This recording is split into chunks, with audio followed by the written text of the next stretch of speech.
কিছু দিন আসে যেগুলো প্ল্যান মতো হয় না। ভোরে বৃষ্টি, মোহনার সানরাইজ দেখতে না পাওয়া, মনটা একটু খারাপ তো হলো বটেই। কিন্তু সেই দিনটাই শেষ পর্যন্ত হয়ে গেল এই ট্রিপের সবচেয়ে রঙিন দিন। কারণ দীঘা জানে কিভাবে চমক দিতে হয়। শেরপাকে নিয়ে মেরিন ড্রাইভে ছুটছি, চড়ক পুজোর আনন্দ মিশে গেছি, আর তাজপুরের নির্জন সৈকতে খুঁজে পেয়েছি এক অন্যরকম শান্তি। তারপর দিনের শেষে এখন দীঘার মেন অ্যাট্রাকশান, দীঘার জগন্নাথ মন্দিরে এক সোনালি মুহূর্ত কাটানো, যা এই ট্রিপকে শেষমেশ এক অন্য মাত্রা দিল। এটাই আজকের গল্প। চলো তাহলে গল্পটা শুরু থেকে শুরু করি। সবার প্রথমে আমি মিল্টন, তোমাদের সকলকে স্বাগত ট্রাভেল উইথ মিল্টন চ্যানেলের আর একটা নতুন অ্যাডভেঞ্চার জার্নি ভিডিওতে।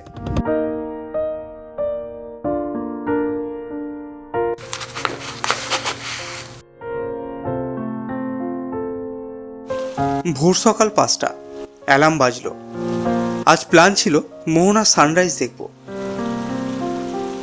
কিন্তু চোখ খুলতেই বৃষ্টির শব্দ শুনতে পেলাম। বাইরে ঝমঝমিয়ে বৃষ্টি শুরু হয়েছে, তাই মনটা একটু খারাপ হয়ে গেল। মোহনার সানরাইজ সেটা আজ আর হবে না, তাই কিছুটা টাইম অপেক্ষা করলাম। বৃষ্টি একটু কমলে তারপর বেরোবো। Good morning from Digha. আমরা এখন আছি নিউ দীঘা সি বিচের কাছেই, মানে বসুমতী গেস্ট হাউস। আর এখন এখান থেকে বেরিয়ে যাবো সোজা মোহনার দিকে। আমাদের অ্যাকচুয়ালি শিডিউল ছিল, আমরা ভেবেছিলাম যে সকাল 4:30 থেকে 5টার মধ্যে মোহনায় চলে যাবো, কিন্তু সকাল থেকে প্রচণ্ড বৃষ্টি হয়েছে, সে কারণে আর মোহনায় যাওয়া হয়নি। এখন সময় হয়েছে 6:30 মতো। আমরা এখন এখান থেকে চলে যাচ্ছি মোহনার দিকে। তারপরে আজকে যেরকম শিডিউল আছে প্রত্যেকটা সাইট সিন কমপ্লিট করব, তারপর এখানে আস্তে আস্তে প্রত্যেকটা সাইট সিন কমপ্লিট করার পর আমরা আবার হোটেলে ব্যাক করব। তো চলো এখন এখান থেকে বেরোনো যাক। একটু পরেই বৃষ্টি কমলো, আর আমরা বসে রইলাম না। হোটেল থেকে বেরিয়ে পড়লাম মোহনার দিকে।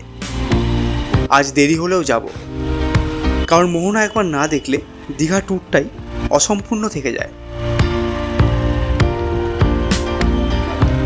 ভেজা রাস্তা, বৃষ্টির পরের হাওয়া একদম ঠান্ডা আর পরিষ্কার হয়ে গেছে।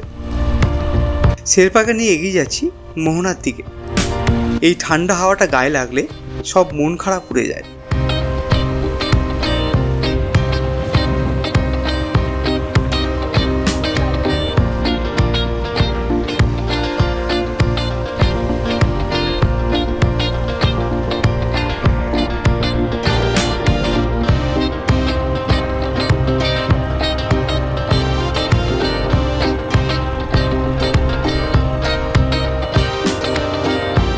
মোহনায় পৌঁছলাম।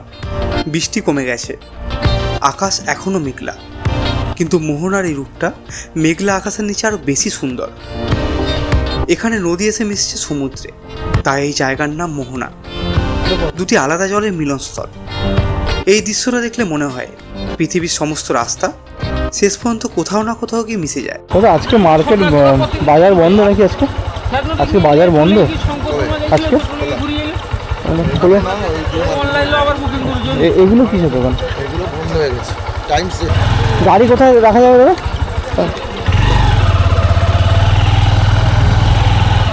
এইটা হচ্ছে মোহনা মার্কেট। এখানে সমস্ত মাছের বাজার আছে। এগুলো এখন বন্ধ হয়ে গেছে। ভোর সকালে এগুলো খোলে, মানে সকাল দিক করে এলে হতো। আর এটা হচ্ছে পার্কিং এরিয়া, আমি গাড়ি ওখানেই পার্ক করেছি। আর এখান থেকে টোটো আছে, যারা নিউ দীঘা থেকে আসবে তারা কিন্তু এখানে যদি আসো সেক্ষেত্রে 150 টাকা ভাড়া নেবে। আর শেয়ারিংয়ে যদি আসো সেক্ষেত্রে পার হেড 30 টাকা করে।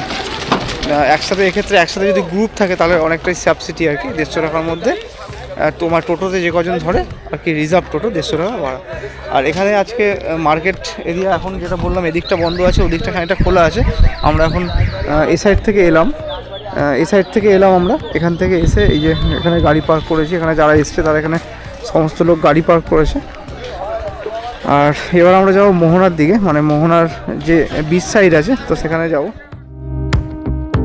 অ্যাকচুয়ালি মোহনা আসতে গেলে কিন্তু ভোর সকালে সবসময় আসা ভালো। এখানে যে মাছের বাজার বসে, আর এখন কিছু দোকান খোলা আছে, আমাদের এখন ব্যাক ক্যামেরা দেখাচ্ছি। এখানে সমুদ্র থেকে মাছ নিয়ে আসার পর এখানে কিন্তু বিক্রি হয়। আর তারপরে কিন্তু এখান থেকে নিয়ে গিয়ে তোমরা সেই মাছ নিয়ে গিয়ে এখান থেকে রান্না করেও খেতে পারো। জাস্ট দেখাচ্ছি। পাশেই মাছের বাজার। জেলেরা সমুদ্র থেকে ফিরেছে, টাটকা মাছ নামছে নৌকো থেকে। চারিদিকে মাছের গন্ধ, হাঁক ডাক, দরাদরি। এই দৃশ্যটা দীঘার এক অন্যরকম রূপ, পর্যটকরা যেটা সাধারণত দেখতে পায় না। কিন্তু এখানেই দীঘার আসল জীবনটা আছে। তো এই ছিল দীঘার মাছের বাজার। তোমরা কিন্তু চাইলে এখান থেকে মাছ কিনে নিয়ে যেতে পারো, আর সেটা ওখানে অনেক জায়গা আছে যেমন দিলে সেখানে রান্না করে দেয়। আর এবার চলে যাবো এখানে যে বিউটিটা আর কি, মোহনায় যে জন্য সবাই আসে, তো সেই সি বিচের দিকটায়। তো চলো সামনের দিকে এগোনো যায়। তো ওটা হচ্ছে এন্ট্রি, মানে ওখানে বাজারটা, মাছের যে দোকানগুলো দেখালাম। এবার ওখান থেকে হেঁটে এসে ঠিক এদিকটায় যেতে হয়।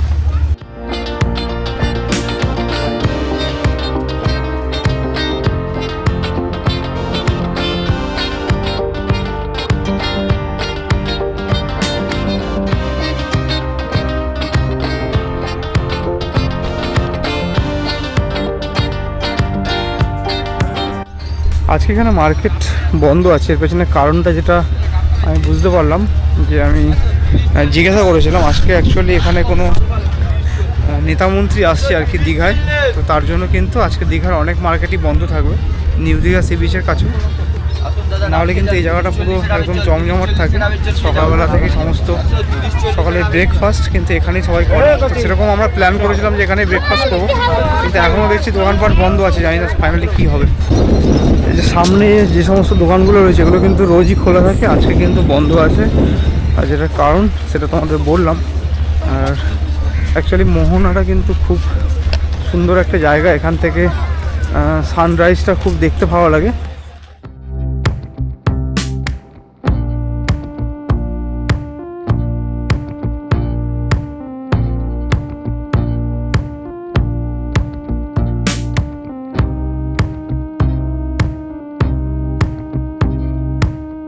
মোহনার যে এই রাস্তাটা আছে, মোহনার এই রাস্তাটা কিন্তু সোজা চলে গেছে অনেকটা সমুদ্রের ভেতরে।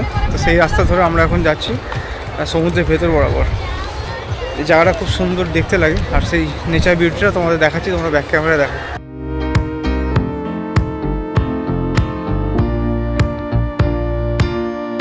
এদিকটা হচ্ছে বিচ এরিয়া, এখানে কিন্তু দোকানপাট রয়েছে, অনেক কিছু অ্যাক্টিভিটি রয়েছে, বাচ্চাদের জন্য আছে, অনেক ঘোড়ায় করে ঘোরা যেতে পারে, ঘোড়ায় মানে চড়ে আর কি ওই সাইডটা ঘোরা যেতে পারে। আর এদিকটায় ঠিক এরকমভাবে সামনের দিকে চলে যাচ্ছে।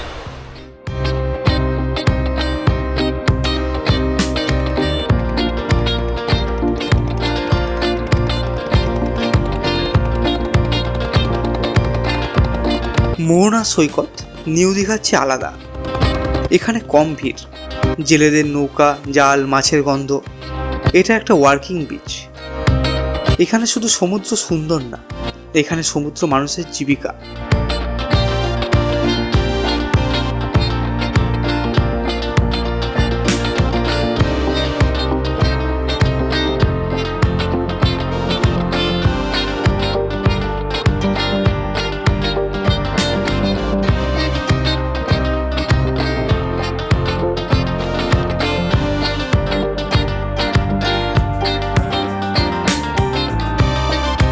তো দীঘার মোহনা ভিজিট করা কমপ্লিট, আমরা এবার এখান থেকে বেরিয়ে যাবো। এই জায়গাটা সাইট সিনের জন্য একটা মোস্ট ইম্পর্ট্যান্ট একটা স্পট। এটা কিন্তু যত সকালে আসা যায় তত ভালো। আমরা ভেবেছিলাম অনেক সকালে আসবো, কিন্তু এখন যেটা দেখতেই পাচ্ছ মেঘলা ওয়েদার, আর হালকা দু এক পশলা বৃষ্টিও পড়ছে, খুব সুন্দর তাও টাইম কাটলাম। আর যেহেতু আমরা সকালে আসতে পারিনি সেই জন্য একটু বেলাবেলি হয়ে গেল আর কি। যাই হোক, এখান থেকে ভেবেছিলাম এর মধ্যে আমরা বেরিয়ে যাবো, এখনও বেরোতে পারিনি। এবার এখানে সেরকম হলে হালকা করে খাওয়া দাওয়া করে নেওয়া যেতে পারে। তো আমি সামনে যাচ্ছি দোকানপাটগুলো, যদি সেরকম খাওয়া দাওয়ার জিনিস থাকে তাহলে অবশ্যই এখানে টিফিনটা আমি কমপ্লিট করে নেবো, দিয়ে আমরা আবার সাইট সিনের জন্য যে শিডিউল করেছিলাম পরের যে স্পটটা সেখানে এগিয়ে যাবো। তো চলো ভিডিওর সাথে জুড়ে থাকো। আমাদের মোহনা ভিজিট করা কমপ্লিট হয়ে গেল। এবার এখান থেকে আমরা নেক্সট যে স্পটটা আমরা শিডিউল করেছি তো সেখানে চলে যাবো। তো চলো এবার দেখি এখানে খাওয়া দাওয়ার জন্য কিছু পাওয়া যায় কিনা।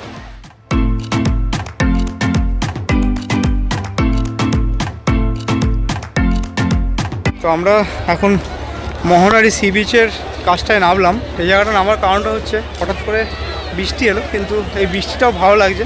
এবং সমুদ্রের পাশে দুপশলা বৃষ্টি, মাঝখানে সূর্যের দেখা মিলছে, আবার মেঘের আড়ালে ঢেকে যাচ্ছে, আর তার মধ্যে থেকে আমরা এখন আসি। এর একটা নেচার বিউটি আলাদা, যেটা আমি বলেছিলাম যে সবাই তো দেখায় যে নর্মাল ওয়েদারের মধ্যে দীঘা, আমি দেখাচ্ছি বৃষ্টির মধ্যে দীঘা কীরকম লাগে, এর আনন্দটাই আলাদা। তো এখন হালকা করে কিছু টিফিন করে নেবো। এখানে বিচ সাইডটা রয়েছে, এই যে বিচ সাইড, এখানে সবাই গেছিলো ওদিকটায়, বৃষ্টির কারণে সবাই এখন চলে আসছে।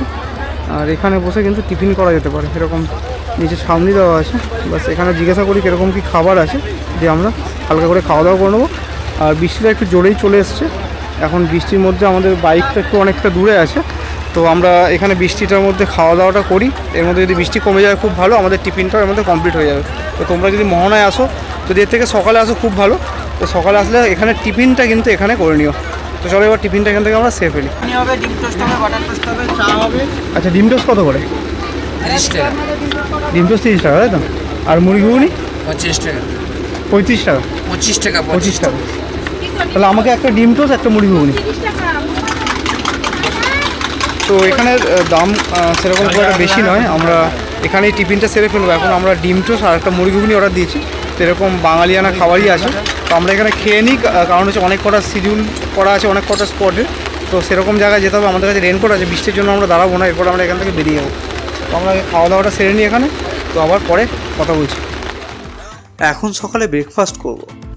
মোহনার সকালে খাবারের সবচেয়ে পপুলার হলো ডিম টোস্ট আর মুড়ি ঘুগনি। আর এখানে এটা খুব কম দামে পাওয়া যায়।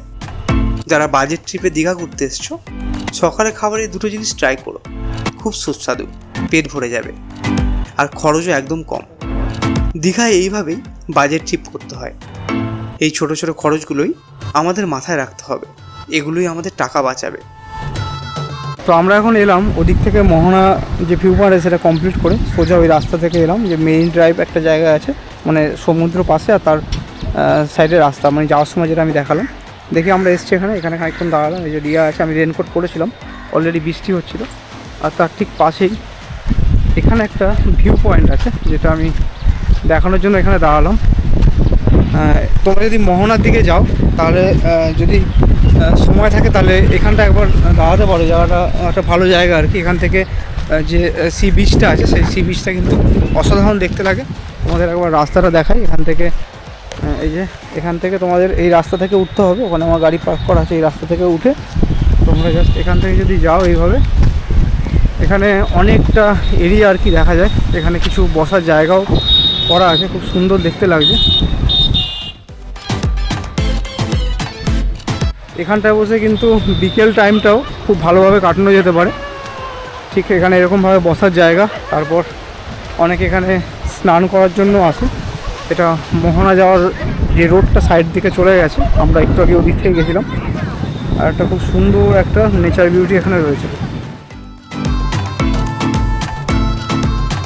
এখানে বসে ফটোশ্যুট করা যেতে পারে।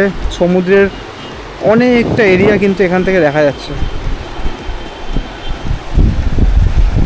আরও ওই যে এখান থেকে কিন্তু মোহনাটাও দেখা যাচ্ছে, এখান থেকে ওই যে দূরে মোহনা, ওই সাইড থেকে বিচটা এখান থেকে এসছে। আর এখানে সিনিক বিউটিটা সবচেয়ে বেস্ট। তো এই বিউটিটা কিন্তু অসাধারণ একটা। আর এখানে আমি যাওয়ার সময় দেখলাম এই স্পটটা, আমি ভাবলাম যে আসার সময় তোমাদের দেখাবো, তো সেরকমভাবে এই জায়গাটা একটু দাঁড়িয়ে নিলাম। আর স্পটটা কিন্তু অবশ্যই তোমরা ভিজিট করতে পারো। এখানটায় বেশ একটা গ্যাঞ্জাম থেকে দূরে, মানে ওল্ড দীঘা নিউ দীঘার যে গ্যাঞ্জাম আছে, মানে ভিড় আছে, সেখান থেকে দূরে এই জায়গাটা কিন্তু সত্যি একটা অসাধারণ জায়গা। এখানটায় বসে কিছুটা টাইম প্রিয় মানুষের সাথে বসে, ফ্যামিলির লোকেদের সাথে বসে কাটানো যেতে পারে। আমার এই জায়গাটা আসার পর খুবই ভালো লাগলো। আর বিচ সাইডটা তোমাদের আরেকবার ব্যাক ক্যামেরায় দেখাই দিয়ে আমরা এখান থেকে সোজা বেরিয়ে যাবো। এরপরে যে স্পটটা আমরা শিডিউল করেছি, সেই স্পটটা কোথায় যাই সেটা স্পটে পৌঁছেই দেখাচ্ছি। তোমরা ভিডিওর সাথে জুড়ে থাকো। আর এবার তোমাদের এখানে একটু সিনেমেটিক ভিউতে এই জায়গাটা তোমাদের দেখাই। মোহনা থেকে বেরিয়ে এখন আমরা যাব শঙ্করপুরে। শঙ্করপুরে যাওয়ার পথে আমরা অনেক সুন্দর সুন্দর জায়গা দেখতে পাবো। আর তারই মধ্যে হঠাৎ একটা সুন্দর বিচ ভিউ পয়েন্ট দেখতে পেলাম। চলো জায়গাটা এক্সপ্লোর করা যাক। বাইক নিয়ে আসার এটাই সবচেয়ে বড় সুবিধা, যেখানে খুশি মন চাইলেই দাঁড়ানো যায়। ঠিক আমরা দার্জিলিংয়ে গিয়ে এরকমটাই করেছিলাম। তোমরা আমার দার্জিলিং সিরিজ না দেখে থাকলে একবার দেখে নিও। আমি ডেসক্রিপশন বক্স আর আই বাটনে লিঙ্কগুলো প্রোভাইড করে দেবো। দেখো এই জায়গাটা, না আসলে মিস হয়ে যেত। রাস্তার পাশেই একটা অসাধারণ বিচ ভিউ পয়েন্ট। এখান থেকে একটা অসাধারণ বিচ ভিউ পাওয়া যায়, সুন্দর বসার জায়গাও আছে। দীঘা এলে স্পটটা মিস করো না। আমরাও কিছুক্ষণ এখানে বসে সমুদ্র দেখলাম, সত্যি মনটা ভরে গেল। চলো এবার সামনের দিকে এগোনো যাক।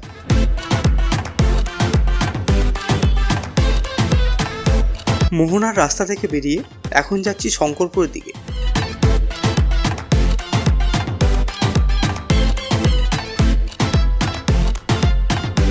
আর এই রাস্তায় পড়লো মেরিন ড্রাইভ, সমুদ্রের পাড় ধরে রাস্তা। একদিকে সমুদ্র অসীম বিশাল, অন্যদিকে সবুজ গাছপালা। শেরপা, আমি আর রিয়া এই রাস্তায় এগিয়ে যাচ্ছি। এই মুহূর্তটার কথা ভাষায় প্রকাশ করা কঠিন। সমুদ্রের হাওয়া সরাসরি মুখে লাগছে, শেরপার ইঞ্জিনের আওয়াজ, আর পাশে অসীম সমুদ্র। এই অনুভূতিটা শুধু যারা বাইক চালায় তারাই বুঝবে। এই রাস্তা ধরে আমরা এখন যাব নয়াকালী মন্দির। শঙ্করপুরে যাওয়ার পথেই এই মন্দির পড়ে।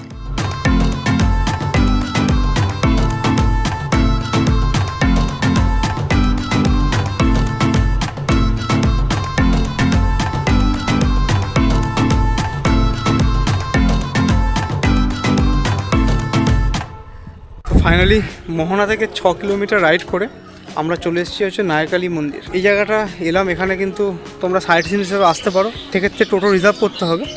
আমরা তো বাইক নিয়ে এসেছি, তোমরা টোটো রিজার্ভ করে নেবে। এখানে টোটো কিন্তু নিউ দীঘা সি বিচ থেকে পাওয়া যায় বা ওল্ড দীঘা সি বিচ থেকেও তোমরা পেয়ে যেতে পারো। আমরা এখানে গাড়ি পার্কিং করলাম। এই যে এখানটায় একটা পার্কিং এরিয়া আছে, এই যে এখানটায় শেরপাকে রেখেছি। এখানে হেলমেট আমি লক করে রেখে দিচ্ছি। তোমরা যারা বাইক নিয়ে আসবে অবশ্যই কিন্তু এরকম একটা লক নিয়ে আসবে, তাতে হেলমেট সবসময় এদিক ওদিক না নিয়ে যেতে হয়। আর এখানে চাইলে তোমরা খাওয়া দাওয়া সেরে নিতে পারো। এখানে দোকানপাট রয়েছে, একটা দুটো মানে অনেক কটাই দোকান আছে। মোটামুটি খাওয়া দাওয়া এখানে অসুবিধা নেই, কিছু সবই করা যাবে। তো এবার মেন মন্দির প্রাঙ্গণে প্রবেশ করা যাক। শঙ্করপুরের কাছেই নয়াকালী মন্দির। এই মন্দিরটা দীঘার অনেক পুরনো এবং একটি পবিত্র স্থান।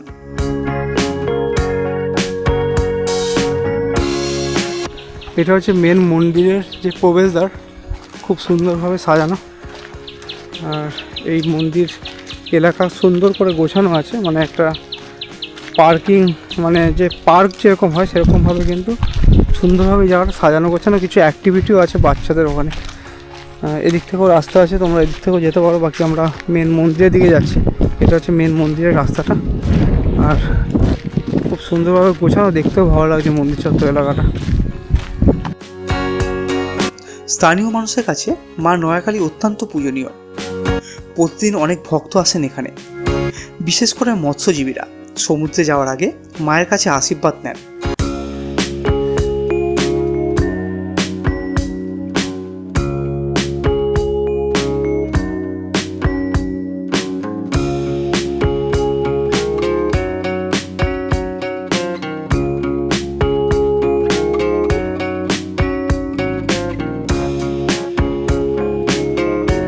সমুদ্রের এত কাছে এই কালী মন্দির, যেন মা নিজেই সমুদ্রকে পাহারা দিচ্ছেন।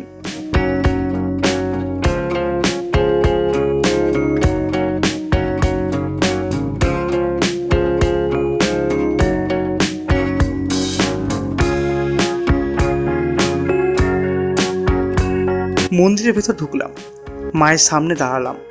একটা অদ্ভুত শান্তি নামলো মনে। এই জার্নিতে যতগুলো মন্দিরে গেছি, প্রতিটা জায়গায় একটা আলাদাই অনুভূতি।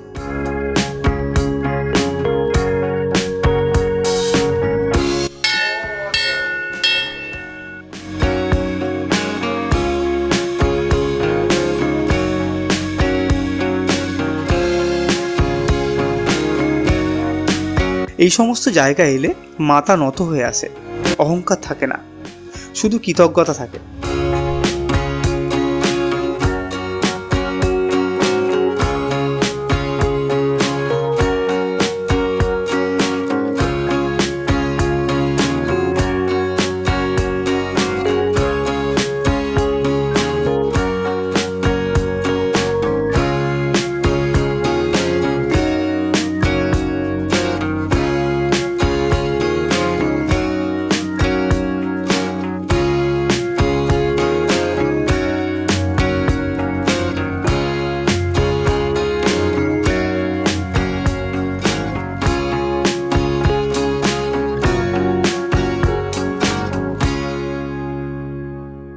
এটা মন্দিরের প্রবেশদ্বার ছিল, ওখান থেকে আমরা হেঁটে এলাম।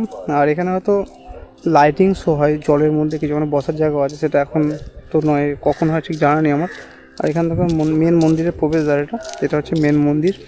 আর এখানে ঠিক এই জায়গাটায় এই যে অন্নভোগ মানে পাওয়া যায় এখানটায়, তার জন্য নির্দিষ্ট ডেট আছে, যেমন প্রতি সপ্তাহে শনিবার, রবিবার, সোমবার, মঙ্গলবার। আর তার টাইম হচ্ছে 7টা থেকে 9টার মধ্যে। তো এই টাইমে যদি আসা হয় তাহলে কিন্তু ঠিক এই জায়গায় আপনারা এসে এখানের অন্নভোগ পেয়ে যাবেন।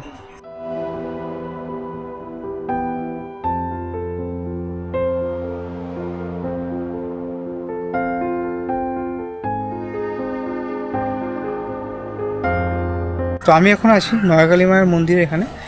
দীঘা থেকে এটা ওই 7 কিলোমিটার মতো দূরেই পড়ে, যেটা বললাম যে যারা টোটোতে করে আসতে চাও তারা রিজার্ভ করে নিও। আর যারা বাইক আছে তাদের সেক্ষেত্রে যদি আমার মতো আসতে, তাহলে আমি তো রুট দেখিয়ে দিচ্ছি কীভাবে আসতে হয়। তোমাদের একবার মন্দির চত্বর এলাকাটা আর একটু ভালো করে দেখাই। আর বিষয়টা যেটা আমি জানতে পারলাম যে যারা সমুদ্রে মাছ ধরতে যান তারা কিন্তু এখানে পুজো দিয়ে তারপরে কিন্তু সমুদ্রে মাছ ধরতে যাওয়ার উদ্দেশ্যে রওনা দেন। তো এই হচ্ছে সেই মন্দির, আর সেই মন্দির চত্বর এলাকা। আর সামনে রয়েছে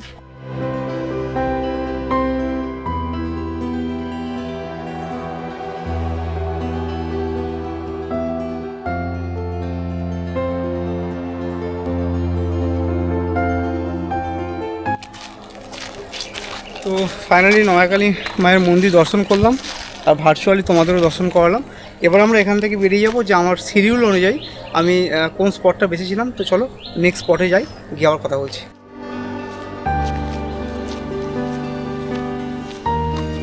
নয়াকালী মন্দির থেকে বেরিয়ে এখন প্রকৃতির সৌন্দর্য অনুভব করতে করতে যাচ্ছি শঙ্করপুর সি বিচের দিকে।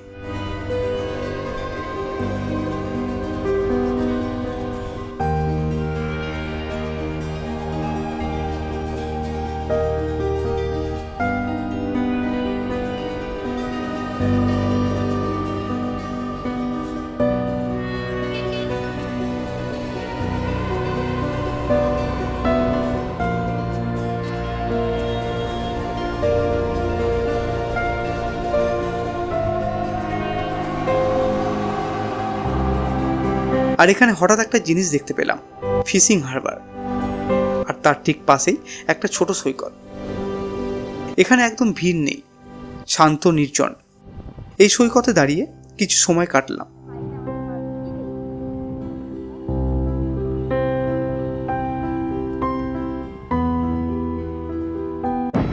তো আমরা নেক্সট যে স্পটটা এসেছি এটা হচ্ছে শঙ্করপুর ফিশিং হারবার। অ্যাকচুয়ালি এখানটায় যে আমফান ঝড় হয়েছিল তারপরে কিন্তু এই জায়গাটা অনেক ক্ষয়ক্ষতি হয়েছে।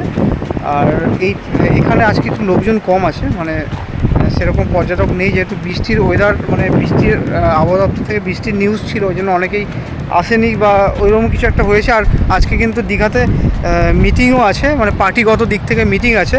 তো সেই কারণে কিন্তু আজকে অনেক জায়গাতেই ফাঁকা ফাঁকা দেখছি। তো সেটা একটা ভালো দিক, আমি ভিডিও করতে এসেছি, তোমাদের দেখাতে এসেছি। তো একটা সমুদ্র সৈকত, ফাঁকা বিচ, সেটা আরও বেশি ভালো লাগে। তো স্বাভাবিকভাবে এখানে কিন্তু অনেকে স্নানও করতে আসে। তো এটা হচ্ছে শঙ্করপুর ফিশিং হারবার। তোমাদের এই পজিশনটা একবার দেখাই, তারপর আমরা চলে যাব শঙ্করপুর বিচে। মানে শঙ্করপুর বিচ কিন্তু এখান থেকে দেখা যায়, তোমাদের সেটাও একবার দেখাচ্ছি। এটা হচ্ছে শঙ্করপুর ফিশিং হারবার। এই জায়গাটা আমফানের অনেক ক্ষয়ক্ষতি হয়েছে। এই জায়গাটা এই যে সামনে দেখতে পাচ্ছ, এখানে অনেক স্ট্রাকচার ভেঙে গেছে। আর এখানে কিন্তু একটা নিরালায় বসে টাইম কাটানোর জন্য বেশ জায়গা। আর এখানে অনেক কিছু খাওয়া দাওয়া করার জন্য এখানে সমস্ত দোকানপাট রয়েছে। বাকি আজকে বন্ধ আছে, একটা দোকানই খোলা আছে দেখতে পাচ্ছি। আর এখানে শেরপাকে দাঁড় করিয়েছি। আর এখান থেকে হচ্ছে এই এখানে নামার রাস্তা, এই যে এখান থেকে নামা যায়। আর এখানে ঠিক এরকমভাবে রয়েছে শঙ্করপুর ফিশিং হারবার। এখানে অনেকে স্নানও করে, বাদবাকি ফিশিং বোটগুলো সব ওই দিকটায় আছে, এরই পেছনে। আমি একবার যাবো শেরপাকে নিয়ে, ওদিকটা দিয়ে যাব। এখন এই যে রিয়া রয়েছে, আমি রয়েছি, আর এই যে শেরপা। কখনো কখনো ভিড় থেকে বাইরে এই নির্জন জায়গাগুলোই সবচেয়ে বেশি ভালো লাগে। এই সি বিচ থেকেই শঙ্করপুরের মেন সমুদ্র সৈকত দেখা যায়। এবার আমরা ওখানেই যাব, কিন্তু তার আগে পাশে থাকা ফিশিং বোটগুলো বারবার চোখ টানছে। চলো একবার কাছ থেকে দেখা যায়। শঙ্করপুর ফিশিং হারবারের এখানে যে সি বিচটা আছে সেটা তো দেখালাম। এবার এখানে যে বোটগুলো আছে, মানে শঙ্করপুর ফিশিং হারবারের যে বোটগুলো, যেগুলো সমুদ্রের ঠিক মাঝ বরাবর চলে যায় মাছ ধরার জন্য, তো সেই জায়গাগুলো বোটগুলো যেখানে পার্ক করা আছে সেই জায়গাটা একবার দেখাই। জায়গাটা দেখতে খুব সুন্দর লাগে। আর সিনিক বিউটিটা বোর্ডিংয়ের বোটগুলো যেহেতু ওখানে রয়েছে না, তার একটা সিনিক বিউটি অন্যরকম লাগছে। তো চলো সেই জায়গাটা একবার যাই আর তোমাদের ভার্চুয়ালি দেখাই। এখানে বড় বড় ফিশিং বোটগুলো সারি সারিতে দাঁড়িয়ে আছে, আবার এখানে রিপেয়ারিংয়ের কাজও চলছে। এই নৌকোগুলো সমুদ্রে যায় গভীর রাতে, ফিরে আসে ভোরে। এই বোটগুলো দেখলে বোঝা যায় সমুদ্র শুধু পর্যটকদের জন্য না, এটা অনেক মানুষের জীবন জীবিকা। এখানে না আসলে এটা মিস হয়ে যেত। চলো এবার সামনের দিকে এগোনো যাক। তো এটা হচ্ছে শঙ্করপুর ফিশিং হারবার। এই জায়গাটা ঠিক এখানে বোটগুলো আসে আর এখানে বসে রিপেয়ার করা হয়। যেরকমটা তোমরা সামনে দেখতে পাচ্ছ, এখানে বোটগুলো দাঁড় করিয়ে তারপর এখানে রিপেয়ারিংয়ের কাজ চলছে। খুব সুন্দর লাগে দেখতে। তো এখান থেকে কিন্তু ওই সমুদ্রের মাছ বরাবর এদের জার্নি শুরু হয়। দীর্ঘদিন ওখানেই থাকেন, তারা মাছ ধরেন, আর এটাই তাদের মানে পেশা আর কি। সুন্দর লাগছে। এখানে বোটটা রয়েছে, এখানে সামনেই সমুদ্র, এখানে এখানে কাজ চলছে।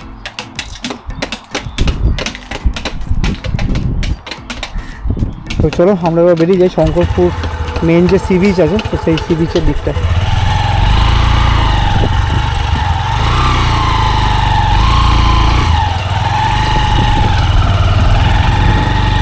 এখানে এরকমভাবে লাইন দিয়ে সাজানো আছে বোটগুলো।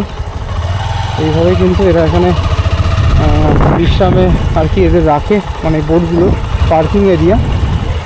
তারপর কিছু রিপেয়ারিংয়ের কাজ হলে এভাবেই রাখে। যে এই বোটটা কিন্তু এখানে রয়েছে যাতে মানে জোয়ার আসলে কোনো রকম যাতে ওই জায়গা থেকে সরে না যায়, তার জন্য কিন্তু এই যে এই গাছের সাথে বেঁধে রাখা হয়েছে। এখানে গাছের সাথে বেঁধে রেখে এই যে দড়িটা ঠিক ওই বরাবর রয়েছে।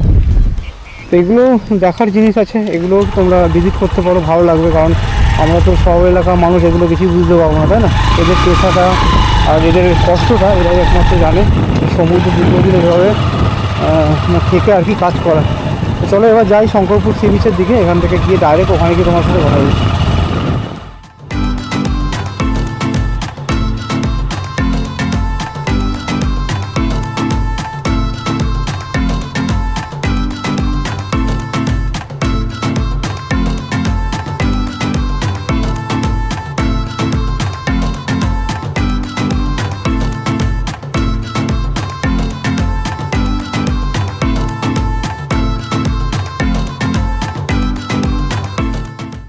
তো আমরা চলে এসেছি শঙ্করপুর সি বিচ, আর এখানে বাইক পার্ক করলাম। ওই যে সামনেটাতে ওখানে বাইক পার্কিং এরিয়া আছে, তো এগুলো কোনো পার্কিং চার্জ নেয় না। তো আমি ওখানে পার্ক করে এদিকটায় মানে বিচের সাইডটায় চলে এলাম। এখানটায় তোমরা যদি আসো তাহলে এখানে এরকম অনেক দোকানপাট রয়েছে, কিছু কেনাকাটা কিছু খাওয়া দাওয়া করে নিতে পারো। এখানটায় খুব সুন্দরভাবে সাজানো আছে, এই বিচ সাইড এলাকাটা আর কি। এখানটায় খুব সুন্দরভাবে সাজানো আছে, বসার জায়গা রয়েছে এদিকটায়, আর তার মানে সামনেই ঠিক সমুদ্র রয়েছে। যারা দীঘার মানে ভিড় পছন্দ না করো, তারা কিন্তু শঙ্করপুর এসে থাকতে পারো। এখানে অনেক হোটেল আছে, নতুন নতুন আরও অনেক তৈরি হচ্ছে, মানে ফিউচারে আরও অনেক বেটার হবে এই জায়গাটা। অনেকে এখানে স্নান করে আর এই বিচ সাইডটা এনজয় করছে অনেকে। তো তোমাদের যে বিচ সাইডটা আছে সেটা একটু ব্যাক ক্যামেরা দেখাই, দেখো।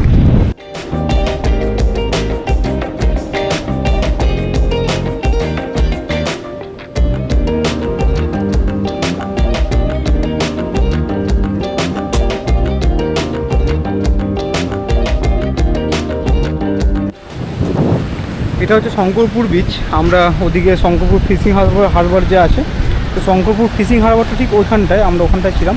তো তার ঠিক এই সাইডটা হচ্ছে শঙ্করপুর বিচ। এখানে অনেকে স্নান করে, বাকি এখন বেশি পর্যটক নেই, তো ওই জন্য ভিড়ও কম। এখানে আজকে একটু ভিড় কমই দেখলাম, কারণ মানে লোকজন খুব একটা বেশি নেই এখন দীঘাতে বা এদিকটাতেও। তাই এদিকটাতেও এখানে খুব একটা বেশি জনসংখ্যা নেই, এদিকে ফাঁকা, মানে নিরিবিলি সমুদ্র সৈকত বলতে এগুলো বেস্ট অপশান মানুষের কাছে। খুব সুন্দর জায়গা। এখানে অনেক হোটেলও আছে সামনে, আমি ওদিকটায় গেলে তোমাদের দেখাচ্ছি। আর এখানে সুন্দর সি বিচ রয়েছে, আর তার মজা নিচ্ছে অনেকে, আমরাও সেটা নিতে এসেছি, তোমাদের ভার্চুয়ালি দেখাচ্ছি।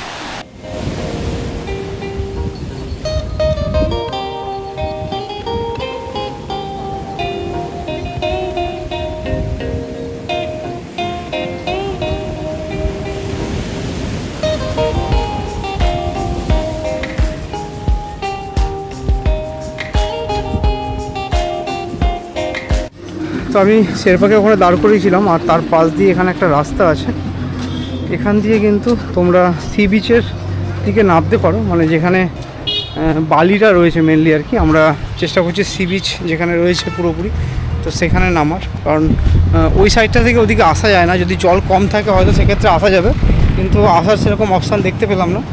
আর এদিকটায় তোমরা যদি আসো তাহলে এই বিচ সাইডে নামতে পারো, ভিডিও শ্যুট করতে পারো, আর বিচটাকে কাছ থেকে আরও উপলব্ধি করতে পারো। সাধারণত এখানটায় যদি নামে না তাহলে ওদিকটা থেকে নামা যায় না, এদিকটা থেকে আসতে হবে তোমাকে।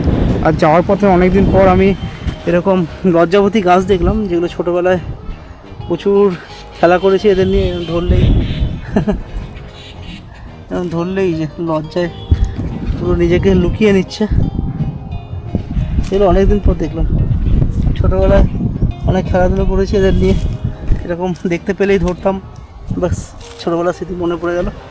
এখানে রয়েছে, আর ওদিকে রিয়া চলে গেছে। এবার আমরা যাচ্ছি বিচ সাইডের দিকে।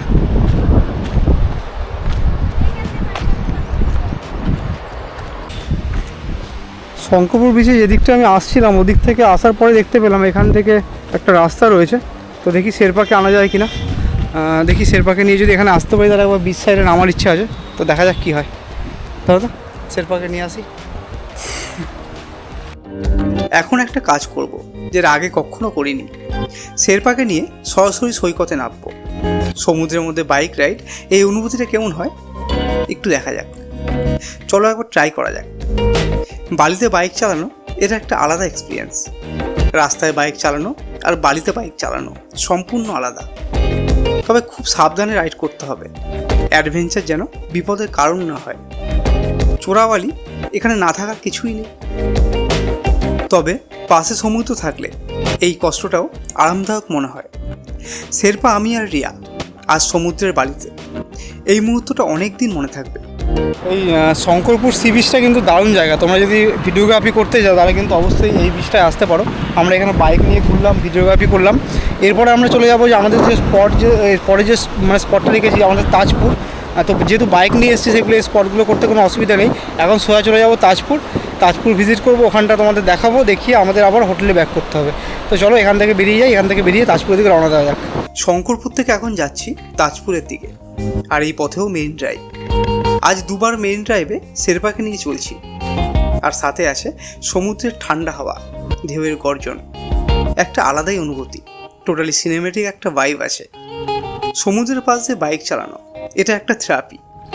এই টাইমে মাথার সব চিন্তা উড়ে যায়, শুধু থাকে রাস্তা আর সমুদ্র।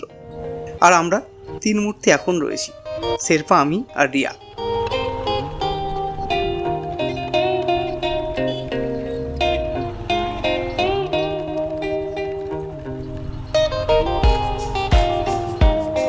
দীঘায় এসে যদি ম্যানগ্রোভ অরণ্য দেখতে হয় তাহলে কিন্তু তোমাদের এদিকে আসতে হবে। এখানে প্রচুর পরিমাণে আছে, মানে এদিকে শঙ্করপুর তাজপুরের এদিকটায় এই যে সমস্ত এলাকা আমার দু সাইডেই রয়েছে। তো এখানে ঝাউবনের শাড়িও রয়েছে, মানে এখন তো নিউ দীঘার কাছে ঝাউবন মানে নেই বললেই তো। তো একটা পার্ক আছে, পার্কের মধ্যেই আপনি পাবেন। আর তাছাড়া কিন্তু এরকম ন্যাচারালভাবে তৈরি ঝাউবন সেগুলো কিন্তু এখানেই আছে। তাজপুর সমুদ্র সৈকত, এই জায়গাটা সত্যি অনেক সুন্দর, নির্জন, শান্ত, ঝাউ গাছের সারি। পাশে বিচ সাইডের রিসর্টগুলো। পরিবার নিয়ে বা প্রিয়জনের সাথে 2-3 দিন কাটানোর জন্য এই জায়গাটা একদম পারফেক্ট। ভিড় নেই, কোলাহল নেই, আছে শুধু সমুদ্র আর নিজেরা। এখানে শেরপাকে দাঁড় করিয়ে এবার চলো সৈকতের দিকে যাওয়া যাক। আমরা এখন চলে এসেছি তাজপুর সি বিচের কাছে। এখানে কিন্তু অনেক ছড়িয়ে ছিটিয়ে আছে, অনেক এগুলো মানে রেস্টুরেন্ট, হোটেল সব কিছু আছে, হোমস্টে টাইপের সব। তো এখানে তোমরা থাকতে পারো। এই যে রিসর্ট, এখানে পুরো লাইন দিয়ে রিসর্ট রয়েছে সব। এখানে আমরা দেখাচ্ছি এই যে এই লোকেশনটা যেদিক থেকে আমরা এলাম, এখানে পুরো রিসর্টে ভরা। আর এখানে গাড়ি পার্ক করলাম। এরকম রাস্তা কিন্তু আরও ওদিকে চলে গেছে, আমরা এদিকের রাস্তা দিয়ে এলাম। এখান থেকে সি বিচে নামা যায়। তো এখন সি বিচের দিকে যাচ্ছি। বিচের দিকে হাঁটতে লাগলাম, আর তখনই দেখলাম সৈকতের পাশে একটা জমায়েত। মানুষ গান গাইছে, নাচছে। কিছু বুঝতে না পারে এগিয়ে গেলাম। চড়ক পূজা, হিন্দু ধর্মের এই পুজোটা বাংলার একটি প্রাচীন লোক উৎসব। চৈত্র মাসের শেষে এই পুজো হয়। শিবের আরাধনায় ভক্তরা নানা রকম কঠিন ব্রত পালন করেন। আর স্থানীয় মানুষেরা দল বেঁধে বাড়ি বাড়ি গিয়ে গান গেয়ে চাঁদা তোলেন পুজোর জন্য। এই দলটা সেরকমই, সৈকতের পাশে গান গাইছে, নাচছে, আর মানুষ আনন্দে মিশে গেছে। আমি সত্যিই ভাগ্যবান ঠিক এই সময় দীঘায় আসতে পেরেছি। এই চড়ক পূজার দৃশ্য এটা সব পর্যটক দেখতে পায় না। এটা দীঘার স্থানীয় সংস্কৃতি। এই মানুষগুলোর আনন্দ দেখে মনটা ভরে গেল। ধর্ম যখন আনন্দ হয়ে ওঠে সেটাই সবচেয়ে বেশি সুন্দর। আজ আমরাও সেই সুন্দর দৃশ্যের সাক্ষী।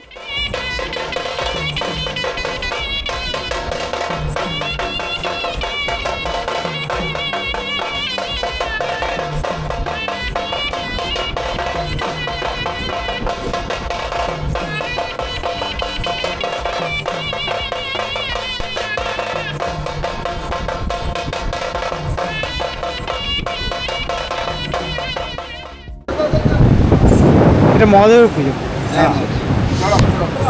তো এখানে চড়ক পুজোর জন্য মহাদেবের আরাধনার জন্য এখানে কিন্তু লোকাল পুজো হয়, আর সেই পুজোর কিছু চাঁদা বাবদ এখানে তারা ঘুরে এই জায়গাগুলো কালেক্ট করছে। এটা তাজপুরের এরিয়ার মধ্যে অনেক পেলাম আমি। তো ওখানে রাস্তাতেও অনেক জায়গায় চাঁদা নিচ্ছিল। আর সামনেই চড়ক পুজো 14 তারিখ সম্ভবত, আমরা এখন 7 তারিখে আছি। তো চড়ক পুজো আমাদের বাগনাপাড়াতেও হয়। আমি বাগনাপাড়াতে চড়ক পুজোর ভিডিও দেবো, সেটা হয়তো এই ভিডিওর আগেই পোস্ট হবে। আর সেটা যদি হয়ে থাকে তো সেটা তোমরা দেখেই ফেলবে ভিডিও। আর এখন আমরা আছি তাজপুর সি বিচের কাছে। এখানটা অনেকটা বকখালির মতো লাগছে। বকখালি সি বিচের যে মৌসুনি আইল্যান্ড আছে, মৌসুনি আইল্যান্ডে ঠিক এরকম রিসর্টের সামনে এরকম কটেজ মতো করা, সেগুলোতে অনেকে স্টে করে, আর এখানেও তাই রয়েছে।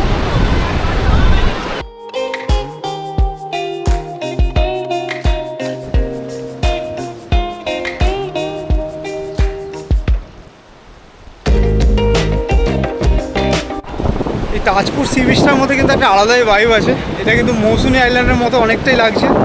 আর এখানে বসে এরকম যে রিসর্টগুলো আছে তার এরকম কটেজ মতো করা, এগুলোতে বসেই সমুদ্রের হাওয়া খাওয়া যাবে। এখানে সুন্দর ঠান্ডা হাওয়া বইছে, আর অনেকে এখানে স্নান করছে।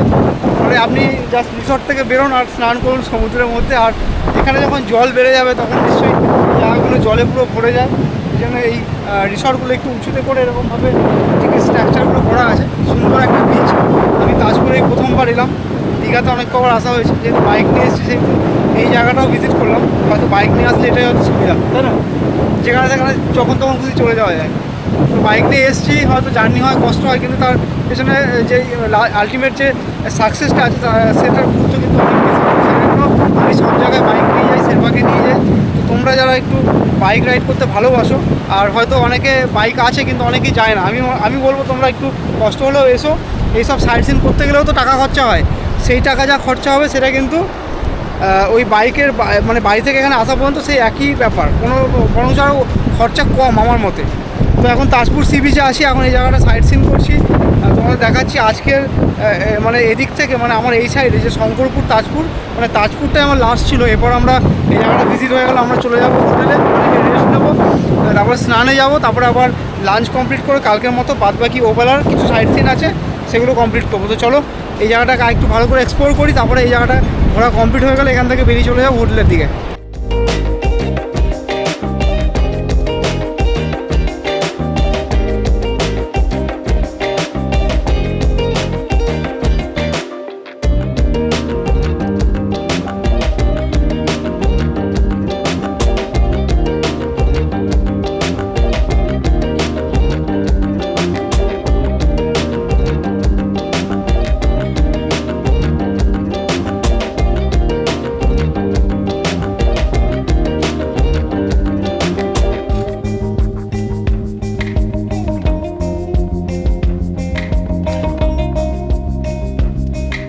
তো এই ছিল তাজপুর সমুদ্র সৈকতের কিছু ভিউ, এখানকার যে নেচার বিউটি সেটা তোমাদের দেখালাম। এরপর আমরা চলে যাব এখান থেকে হোটেলে গিয়ে একটু ফ্রেশ হব, দিয়ে আবার চলে যাবো স্নান করতে নিউ দীঘা সি বিচে। তো আজকেও কিছু সাইট সিন আছে যেরকম বলছিলাম, তো সেই সাইট সিনগুলো আজকে কমপ্লিট করবো। তো চলো এখান থেকে আবার বেরোনো যাক। রিয়া, তাজপুর কেমন লাগলো? হ্যাঁ, দারুণ জায়গা। এখানে কোনো একটা টাইম আসতে হবে, এখানে বেশ নিরিবিলির মধ্যে ভালো লাগে, একদিন এখানে থাকতে হবে। যেরকম মৌসুনি আইল্যান্ড গেছিলাম, তার ভিডিও আমার ইউটিউব চ্যানেলে পোস্ট করা আছে, সেটা গত বছর গেছিলাম। তো এবার হয়তো ভাবছি একবার মৌসুনি আইল্যান্ডে যাওয়ার চিন্তা ভাবনা চলছিল। তো দেখি কবে কি যাওয়া যায়। আর তারপর তাজপুর অবশ্যই একবার আসবো, এখানে থাকবো।